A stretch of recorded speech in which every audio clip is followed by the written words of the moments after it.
Aloha, it's Kiana, and here are today's top Hawaii headlines from the editors at the Honolulu Star-Advertiser. Also, mahalo to Longs Drugs Hawaii for sponsoring the show. Head on over to your neighborhood Longs Drugs for all your shopping needs. A man convicted of setting fire to surfboard racks in Waikiki has been sentenced to 10 years in prison. A circuit court judge convicted 49-year-old Glenn A. Helton of second-degree arson for a fire that destroyed surfboard lockers and about 500 surfboards in 2021. The racks located between the Moana Surfrider Hotel and the Waikiki Police Substation were owned and operated by the city. In addition to the prison term, Helton has been ordered to pay the city $414,209 in restitution as part of his sentence. Helton was also sentenced to 10 years in prison in an unrelated second-degree robbery case and 5 years in prison for a separate third-degree arson case. He will serve the sentences concurrently as part of a plea agreement.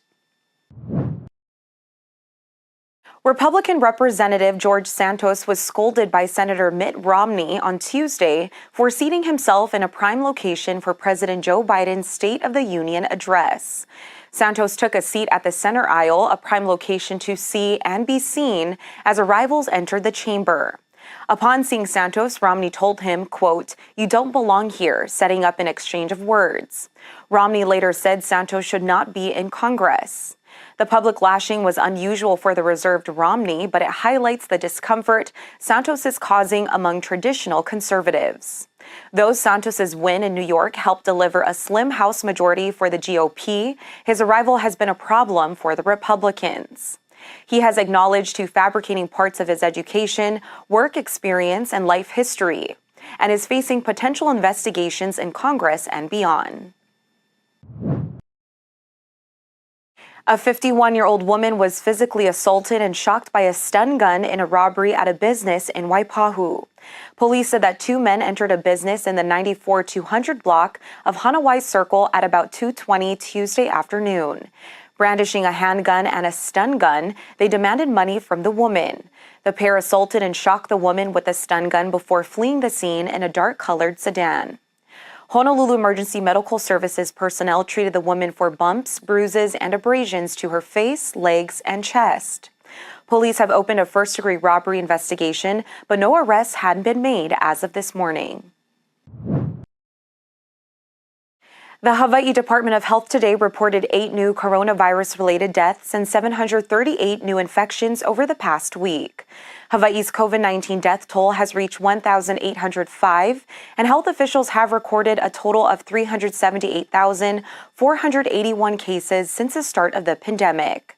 The state's 7-day average of new cases declined to 100, compared with 109 reported on February 1st. The actual daily average of new cases is estimated to be higher due to unreported home test results.